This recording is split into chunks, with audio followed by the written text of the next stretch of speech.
Welcome to Art Equals Life. I'm your host, JT Dubs.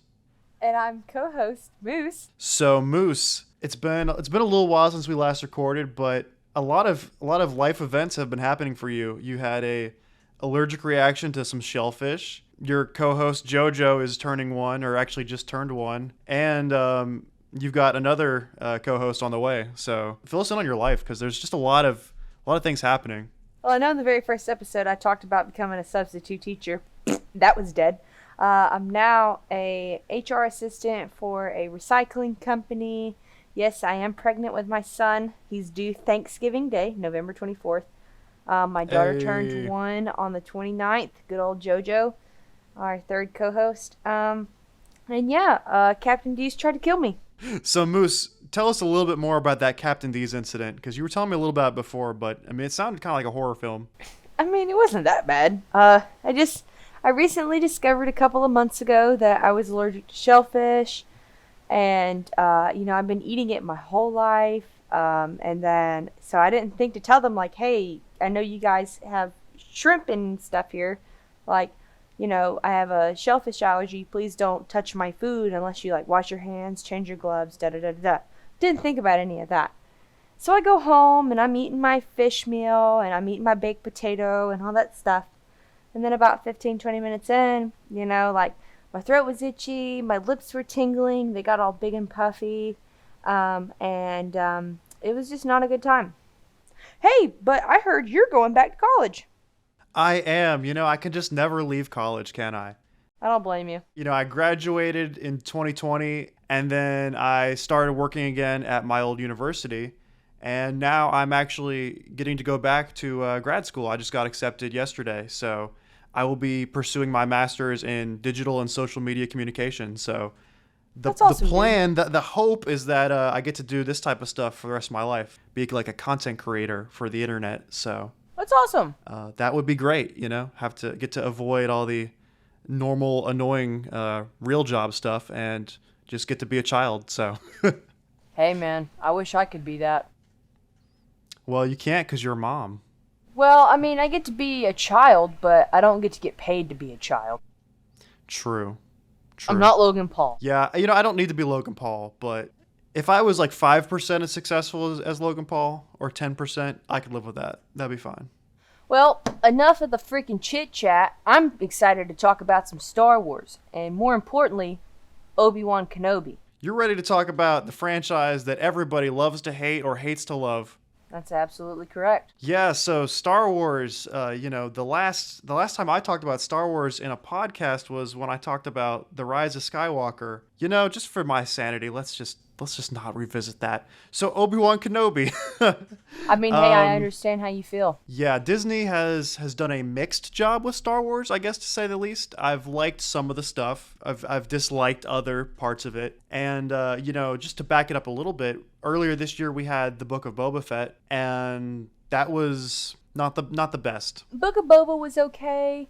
My thing about it was, and I believe that my husband could probably, vouch for it too.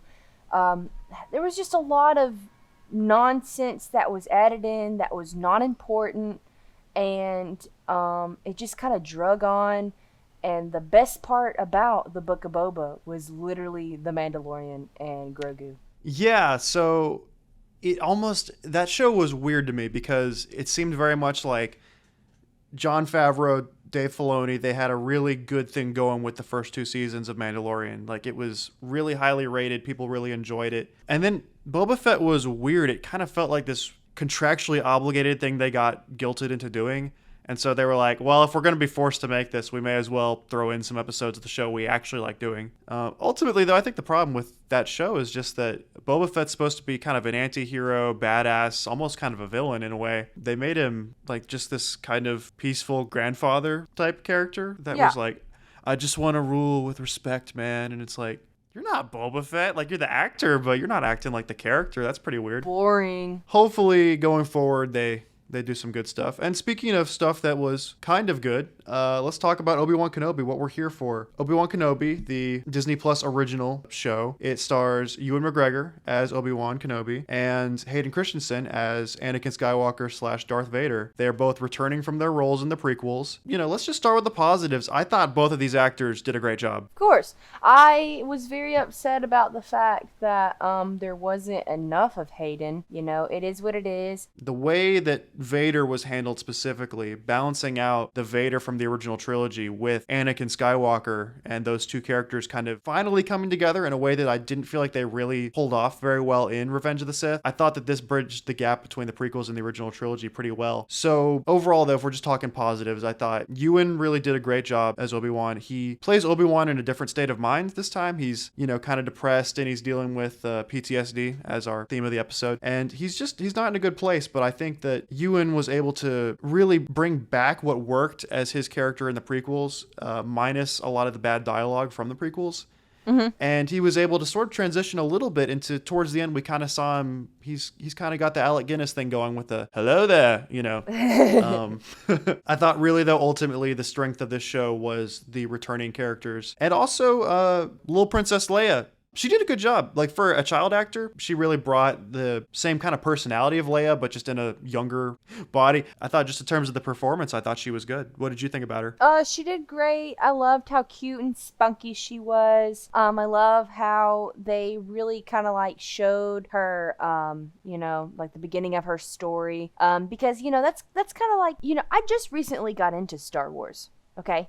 Like, yeah, I've been a fan, but like, I truly went back as an adult and rewatched and watched all the prequels and stuff and just kind of got a feel for everything. So it was really nice to kind of get that filler of what were the twins doing after they were separated from each other at birth. The main strength of this show was, I feel like it handled those legacy characters really well. I thought Obi-Wan was great, thought Vader, Anakin was great, Leia was great. And it's interesting too because all three of these are younger actors who are playing characters that were in Star Wars from 1977. None of these are the original actors, but they all are doing a great job at being believable as those original characters that everybody loves so much from the 70s. So That was great. And then also I really think that, spoiler alert, the final confrontation between Vader and Obi-Wan was fantastic. I thought that the fight choreography, I'll get into it. There were some directing issues, with some cinematography issues. The shaky cam I was not a fan of, but in terms of the actual fight itself, was really cool. Oh, dude, the cheesy zoom-ins got me every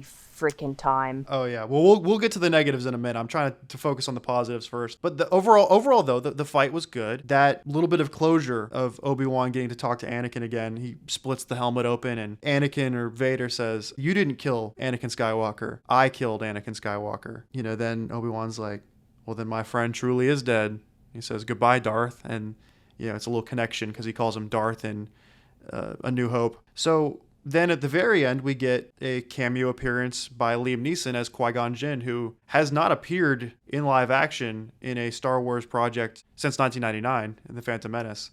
Qui-Gon, when I saw him, I was so happy because he was probably one of my favorites from the prequels. And when Darth Maul killed him, it really broke me. I was so sad. Yeah, Qui-Gon is actually one of my favorites from the prequels, too. He's kind of underrated in my opinion because a lot of people just think he was boring, and I mean, yeah, the prequel dialogue didn't really give him a lot to work with, but I just thought his character was really interesting because he was so different from the other Jedi on the council. His interest in Anakin and training him as the chosen one, it kind of set up this thing where it's like, if Qui-Gon hadn't died, Anakin would have had the father figure that he needed and he would have turned out better. But because Obi-Wan wasn't up to the task to raise this boy, he did his best, but he couldn't stop what was going to happen with Anakin when he went down the dark path. And the show did a great job of addressing just how Obi-Wan felt guilt about, he had this responsibility of training the chosen one, and literally all went to shit. I mean,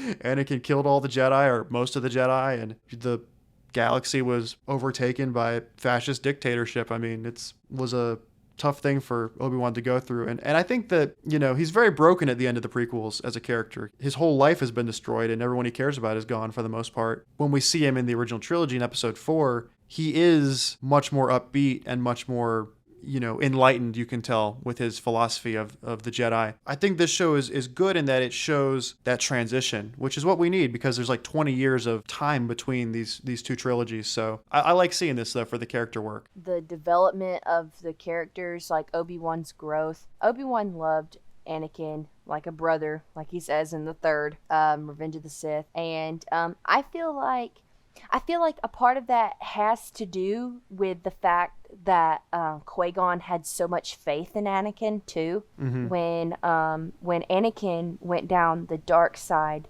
it really hurt him because not only did he feel like he failed Anakin, but he failed himself and all the Jedi.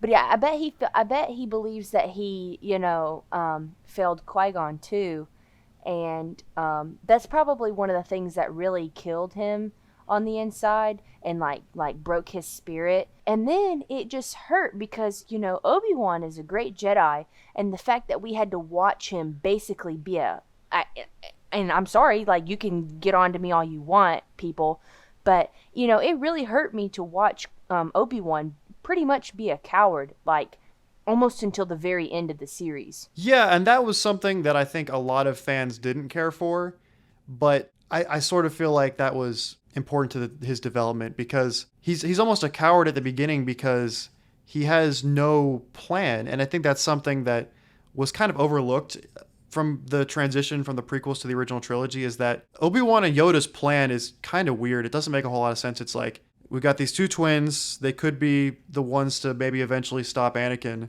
And they're like, we're going to separate them. One is going to go be a princess on this super nice planet. And then the other one has to go be a farmer and live with Anakin's stepbrother and his wife. And then they never changed Luke's last name. And Obi-Wan has to go just hang out on Tatooine for 20 years. And Yoda just goes off to Dagobah, without really much of an explanation. Right. And so it's like their plan doesn't make a whole lot of sense. So the fact that Obi-Wan feels kind of lost at the beginning of the series, he isn't really in touch with the Force anymore. He can't get in touch with Qui-Gon, through like as a Force ghost. So it's like it makes sense to me that he's lost and he's in such a bad place at the beginning because their plan doesn't make any sense, really. It's just kind of something that they came up with on the spot so that they could, put everybody in the position they are in the original trilogy. Of course, they didn't exactly have a plan, the plan that they made up right then and there on the spot after the twins were born. Of course, they were doing what they had to do, but I'm more so thinking about the fact of, I feel like Obi-Wan lived in fear for his life because, everybody looked at the Jedi like they were these heroes, and that was something that Obi-Wan felt like he couldn't be anymore. And then not only that, but the Imperial, they were hunting all the Jedi. Any Jedi that was found was killed. Yeah, and the Inquisitors were taking it upon themselves to go out of their way to hunt down any Jedi they could find, as we saw at the beginning of the show. And Obi-Wan decided to go be with Luke on Tatooine because he wanted to watch him and watch him grow up and monitor him to see as he gets older, like, okay, let's see if he starts showing signs of being a Jedi. As soon as he shows signs that his powers are coming to him, then it's time for me to take over and to train him. That's what he said in the Revenge of the Sith. And then he kind of touched it up with Owen when Owen was like, please stay away from my family. And he was like, no, Owen, like, this is what's going to happen. When the time comes, Luke has to be trained properly. And then it really broke him because Owen, like, threw in his face, like, oh, yeah, like what you did with Anakin, like, ooh, burn. Well, and Owen ends up, I feel like, being right because at the end of the show, Obi-Wan accepts, okay, Owen wants to give Luke a normal childhood. Right. And, I'm not going to train him. He only ends up training him later on because Luke sends out to find him. Yeah, Luke looks for him because Luke does end up wanting that later on in his life in episode 4. I think that Owen was right in a way because if Obi-Wan had started training Luke as soon as he was old enough, then there's a higher chance he would have ended up like Anakin because he would have had to forego his connections to other people in the way that Anakin did with his mother. It was that isolation that Anakin felt in the prequels that made him Vader. And so the fact that Luke got to grow up in a very humbling environment with parents who loved him. And, we sort of saw he had, normal friends his age. And Luke comes from nothing. And it's that humility of Luke Skywalker that makes him the perfect character to turn his father back from the dark side, because Luke is not like the other Jedi. He's not, quite as full of himself, and he's not obsessed with the monk-like nature of the Jedi religion. He's more focused on the human side of it and connecting with people, and he cares about people, and it's through his ability to be a humble person who cares about other people and is optimistic and was raised by good people. That is what makes him able to save Anakin in Return of the Jedi. In a way, I think even though he did need to learn the ways of the Force in order to do it, I think Owen was right, because ultimately that is what saved Anakin, was Luke. I agree with that. I can see from that perspective, but come on, let's be honest here. Luke wouldn't have done anything along the lines of becoming a Jedi if it wasn't for the fact that R2-D2 played the message from Leia, and then he was like, "Yo, who's the babe? Gotta go help her." Yeah, I mean, there definitely was a hormonal aspect that also got Luke interested in going off on an adventure. He was a 19-year-old boy. That's pretty much the main motivator when you're that age. Right. Let's talk a little bit about what we didn't like about the show, because there are a lot of aspects of this series that could have been better, and I think you and I can both agree on that. So, Moose, why don't you go ahead and start with some of the things that you weren't particularly happy about? I'm just going to go ahead and say it. I did not like Reva. I did not like her character. Yes, I understand how she fit into the story, but I wish they would have just left it at showing that she was a youngling and that she became an Imperial. I do not like the fact that Reva took up way too much screen time. I just rolled my eyes every single time she was on the screen. And here's the problem too, is it's like, I liked the idea of her story, and I think that had the execution of it been better, I think she easily could have been one of the highlights of the show if her material was handled better. I do want to address kind of the elephant in the room. I know the actress got a lot of hate online, and a lot of it was unjustified because it was racist hate. Like, wow. They were calling her names and stuff. So, and it's not like it's hearsay. I've seen the DMs she got or whatever. Yeah, it was messed up. So any criticism I have of her has nothing to do with her as an actress, because I've heard that she's been good in other things. But I think the problem with a lot of these new Star Wars characters, and I mean, it's the reason why I think like Obi-Wan, Anakin, Leia, they were handled well because they're established characters that you have to handle in a certain way with a certain respect and a certain because dignity. They've already been written. For sure. And they have like established character arcs already that you're trying to fill the gaps in of. But with these new characters like Reva, or a lot of the characters in the sequels, or a lot of these characters that they're handling in these new Star Wars properties under Disney, is they're trying to make these new characters that they want to be as iconic as the old characters, mm-hmm. but they're not putting in the work to make them as good, because and this was how I felt during the Star Wars sequel trilogy as well, is that it was like the new characters were pushed so hard on you that they really wanted them to be important and they really wanted them to matter. But then at the end of the day, the old characters always outshined the new characters. And it's like, I think that this Disney Star Wars stuff is working out a lot better when they do just something brand new. Like Rogue One was mostly brand new. And most people tend to like Rogue One because the new characters in that, while not perfect characters, they did at least stand on their own and, worked well for that movie. And the reason that people love, The Mandalorian and Din Djarin and, Grogu, like they love these characters in The Mandalorian because they're new characters in the Star Wars universe, and they're given the respect and the time that they deserve to stand on their own. Disney really needs to stop focusing on just pandering to nostalgia and just digging up the same old characters, because it's like, if you're going to do an Obi-Wan Kenobi show, Obi-Wan and to a lesser extent Anakin should be the focus, and you shouldn't be creating new characters that are taking up so much screen time. But if you're gonna do that, then at least write them well. And Reva just wasn't written very well. She was written to be this kind of mustache twirling, over the top villain, and she just wasn't given very good direction. It's like the actress has range. She actually did well in the last episode, in my opinion. I was sort of starting to feel for her character when she was talking about her trauma. And so I felt like there was potential there, but it's just the character was not written very well, and I don't think she was directed very well. So that's my take on her. I didn't hate her, but I agree that she wasn't done very well, and she took up too much screen time, honestly. That's very well said. I like the way that you worded that. Another thing that I would like to add in on that is I feel like the reason why she was written the way that she was written is because our generation and the generation that we're living with right now and the way that everything is right now, I feel like they tried to make her this big, tough woman because, strong female character archetype that they use for every character in Star Wars now. I mean, exactly.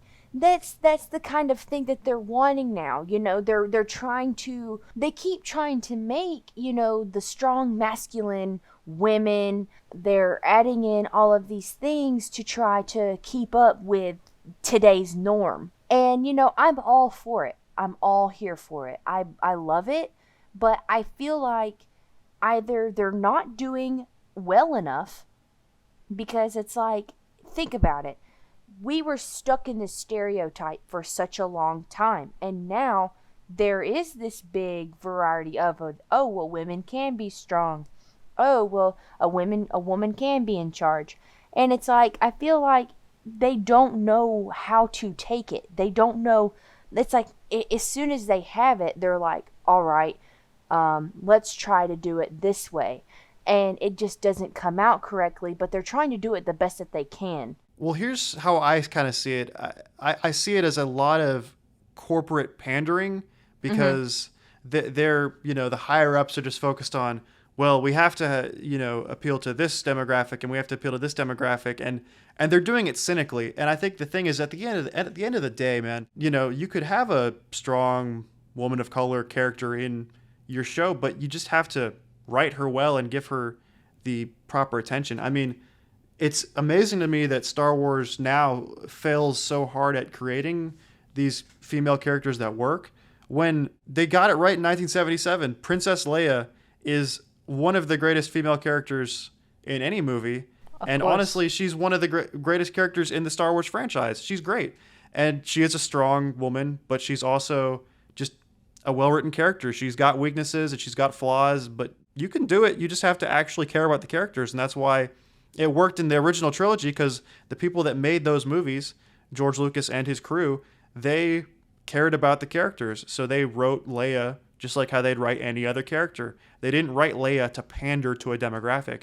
They just wrote Leia because they needed her character in there to serve the purpose of the story. And she was great. I love Leia. I feel like Reva could have been done so much better. Like, there's so many ways that they could have taken it, but they just didn't know how.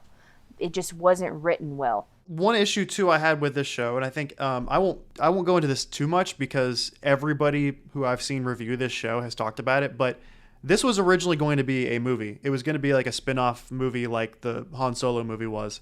And then because that movie did so poorly at the box office, they reworked it into a 6-episode TV show. And I mean, I'm going to just be honest, this thing would have worked so much better as a film. Yeah. And I actually, if anyone out there who's a good video editor is listening, please make the fan edit, because I would rather watch this in 2 hours than watch 6 episodes of it. But I think one of the issues with Reva was just she was clearly an addition so that they could stretch out the story more. She wasn't made from the standpoint of, oh, we really have this character idea and we really want to tie her in with the story of Obi-Wan. It's like, no, they just added her because they need to pad out time. And you can say, oh, you're just assuming that, that we don't know that that's true. And it's like, dude, there was literally a filler episode in the middle of the show. They were stretching this out for time. So now that we've sort of talked about just our overall thoughts on the show, Moose, what would you say? I'm not going to ask you to rate it, but like overall, like on a scale of like good to mediocre to great to bad, like what would you say overall was your feeling about the show? It was good. The last episode really saved it. I agree. I feel like I was putting it in the average category for the majority of it. And then the last episode came out and I was like, okay, I'll bring it up to like a above average, but definitely could have been better. And, maybe, I doubt it, but maybe they're listening to the feedback and maybe they'll do better in the future, but we will see. We interrupt this program to bring you a special news bulletin.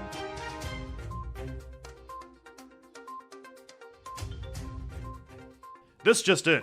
The Supreme Court has just banned the life-saving morning after pill that has helped millions of women across the country from dying of constipation. What have you got to say about it, Marge? Well, Sean, as a woman, I have to Millions of women are losing their right to poop freely, Marge! Yes, it's a very tragic situation, and I think... For the past 50 years, the morning after pill has helped several women poop safely and freely in their own homes without having to risk severe hemorrhoids or even death. The court is overturning the precedent set by the case Poo v. Pede from the 1970s. Sean, I'm very happy to hear that you support women's rights so much. You're damn right I care about women, Marge. In fact, I brought a woman here to talk about her personal experience involving this. Come on in, Karen. Well, I believe the Supreme Court made a great decision to ban that unnatural pill. My God is the #1 cure to all of my constipation. I ain't putting no greasy pill up my asshole. If I can't poop, then I'll let the Lord decide that it's my time to come home. Read Poops 31:12. Sean, did you even screen this person before? I wanted a woman's opinion, not any woman's opinion. Get her out of here. Don't listen to these devil worshippers. Read the Bible. My apologies, everyone. We didn't mean for... And I'm bored with this topic now. In other news, gas prices have shot through the roof due to low fart rates as a result of national constipation. Though President Biden keeps wanting to blame Vladimir Putin. More details tonight at 11.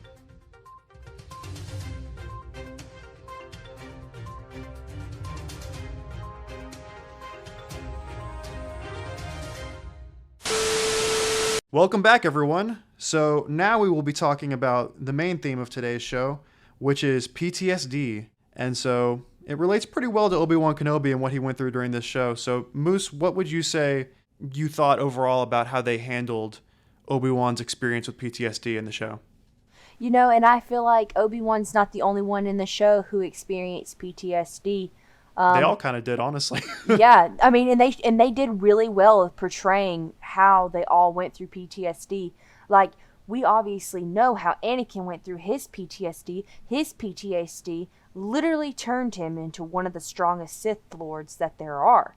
He had all his limbs chopped off and he was burned.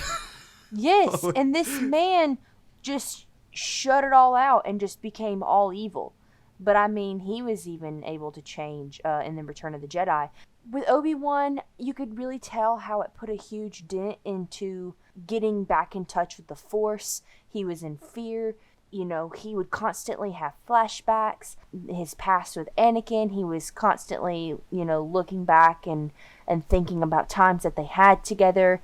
You know, he was just revisiting the last fight scene between the two of them. And that really broke Obi-Wan. It was very traumatizing to him. Order 66 was very traumatizing to him. Losing all of those children and all of his friends. You could tell he really cared about Anakin. And even though I know a lot of people complaining that in the prequels they don't do enough to show that friendship, I do think that Ewan McGregor's acting really comes through. And you can tell that he's just devastated when Anakin turns to the dark side. I mean, we definitely just see some symptoms of PTSD in Obi-Wan in this show. We just sort of see his depression and how he's given up on a lot of things. And they did focus more on action in this show. They didn't slow down a whole lot in this show. They didn't slow down a lot to show what he was going through on a super deep level. But I do think that all the signs for PTSD were shown very clearly. And I think that they handled the topic pretty well, I think. Well, another thing that I feel like his PTSD really affected, I feel like, and I feel like I've said this already, it affected his way to get back in touch with the Force. One of the things that PTSD can do, it can affect like the way that you think, and it can affect your mood. Obi-Wan just at one point didn't really want to have touch, and he didn't want to get back in touch with the Force. He just was like, that part of my life is over. I'm no longer Obi-Wan. My name is Ben. That's not who I am anymore. I don't want to be that person anymore. It's over. Go ahead, run away. But he tells Organa, you need to try to find someone else. I'm sorry. I can't help you. You'll have to find someone else to find her. PTSD, it like reduces your interests in life, and it really detaches you from things that you used to be once close with. It numbs you, or it could do the complete opposite, and it could make you like a ticking time bomb with your emotions. Absolutely. There's not really a middle. There's no median when it comes to PTSD. You either become a ticking time bomb, or you're absolutely numb, like Anakin, and you just kind of shut it all out, and you just become this, like, he literally became a robot, like you said.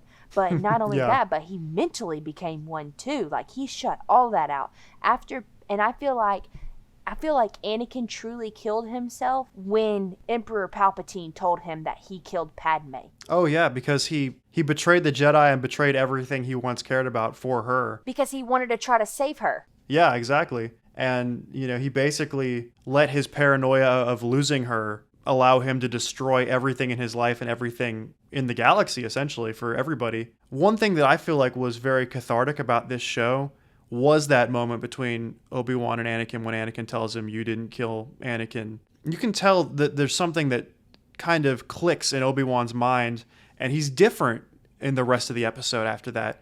You can tell that his guilt has gone away. He's gotten some closure. If anything, the show did a good job of sort of showing, in a way, how someone can get through PTSD. Mm-hmm. In a way, it's almost like you sort of, and this isn't the case for everybody, but I think for some people, it's like if you are confronted with the same thing that gave you PTSD, he's confronted with Vader again, you're able to gain more control over the situation. He beats Vader, but he doesn't kill him. He doesn't allow himself to feel responsibility for Anakin anymore, but also he's able to recognize that, he can separate the good man that he viewed Anakin as and the evil man that Vader is. And I think that explains very well why in the original trilogy, he refers to Anakin and Vader as two separate people, because in his mind, he compartmentalizes it and he views Anakin was my Padawan, Anakin was my brother, and he was killed by Darth Vader.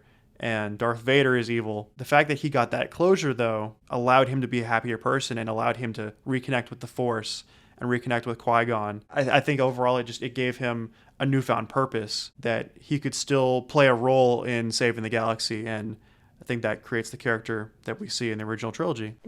Maybe he did overcome that PTSD, but I feel like instead of him actually overcoming the PTSD, he once, like you said, he got that closure.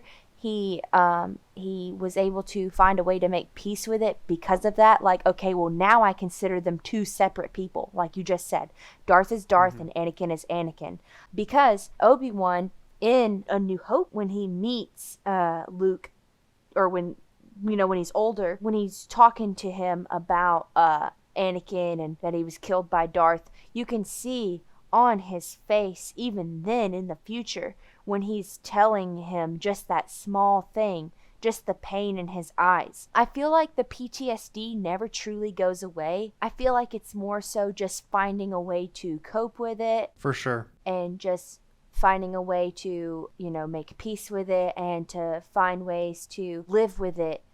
Because something that, like what happened to Obi-Wan or like what happened to Anakin, that's a really hard thing to like just be like, okay, well, I'm better now. Even if, he did get the closure that he needed. Even if Obi-Wan was shown like, hey, it's not my fault that he is the way that he is now. You know what I mean? Exactly. That's something, about mental illness that's just real hard. There are just multiple stages of it, honestly. That's my opinion. Well, there's the 5 stages of grief. He went through those stages of grief because he eventually did get to acceptance, is what we saw at the end there. That's a great way to put it too. He basically did go through grief. And speaking a little bit about PTSD and what the experience is for people, a little bit of a trigger warning, I guess, for anybody that maybe has dealt with this themselves. But we are pulling from the article called PTSD, What You Need to Know. It's by Yvette Brazier, and it's published by Medical News Today. And so, if you want to learn more about PTSD, it's a really good article that breaks down, sort of the symptoms of it, what PTSD really is, what causes it, the types of experience people have. There are treatments for anybody who might be looking for that type of thing. There's cognitive processing therapy, exposure therapy. These sort of are two different things. So with cognitive processing therapy, the individual learns how to think about an event in a different way and regain control, sort of how Obi-Wan did. Exposure therapy is sort of like talking about the trauma. That can have varying results. Some people need to talk about it and some people don't. One thing that I can speak from personal experience is a treatment called EMDR. It's called eye movement desensitization and reprocessing. So it's something that I did in therapy when I was going through some PTSD problems. And basically, you recall an event and you restructure it in your mind. And essentially, the therapist will move his or her hands, side to side, and you will follow it with your eyes. And almost like hypnotizing. Yeah, it's similar to that. And it's basically like they sort of take you into this trance and you're able to revisit your traumatic memories and you're able to address them in a more productive way, and you're sort of able to relive them in a way that restructures them in your mind and maybe kind of recategorizes it to you so you no longer view it as traumatic, and you're able to kind of take a step back and really come to terms with it and find some peace in it. I don't know that it would work for everybody, but it's definitely worth trying. If you're seeing a therapist, for anyone out there, if you're seeing a therapist that knows about this and is willing to try it with you, you should definitely give it a go, because it did me a lot of good, just coming from my own personal experience, and it helped me really come to terms with things and grow in a way that I wasn't able to before, and it was able to really help me figure out why exactly the PTSD was affecting me in the way it did. I'm not an expert on this type of thing. I would say, obviously, speak to your therapist if you have one, or speak to some kind of mental health professional. If they would recommend it to you based on the experience you've had, then I'd say give it a chance. But there's other resources too. There's self-care. Obviously, that helps with any kind of mental health problems. Reaching out to a friend. Yep, reaching out to people, calling support numbers. There's a suicide prevention lifeline. There's domestic violence, child abuse and sexual abuse hotline. That's for good for people that have dealt with that type of trauma. There are facilities that you can check yourself into. All of these are linked in the article that we have below, and also I will put them in the description. But that's just sort of what I wanted to leave everybody off on today is you're not in this alone. Not everybody, but a lot of people, more people than you would know, suffer from PTSD and trauma. There are resources out there if you're willing to look into them. And, just know you're not alone. And that if you can, find the resources and use them to your best disposal, you really can improve your life. And even if right now you feel like you're at your lowest point, it doesn't mean that you can't get better, and maybe you'll never be in a perfect state again, but no one really ever is. And I think that if you can find some comfort in, some friends or a therapist that might be willing to help you, or really making the effort to help yourself and to find those resources, it can save your life. So that's all I have to say. That was very well said, JG Dubs. Thanks, Moose. Well, that's all we have for today. So thank you everybody for listening. Well, I'm your co-host, Moose. And I'm your host, JT Dubs. Y'all have a good day. Peace out. And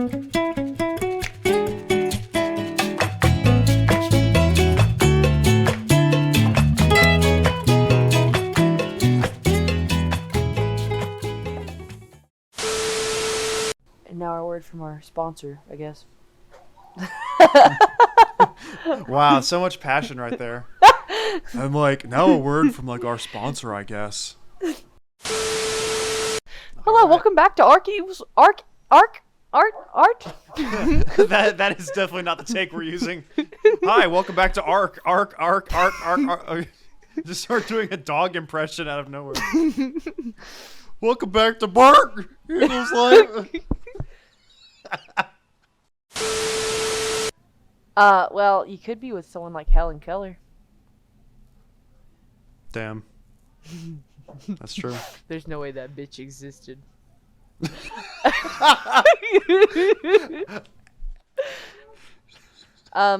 There's no way that bitch existed. Dude, that's the funniest shit I've ever heard you say.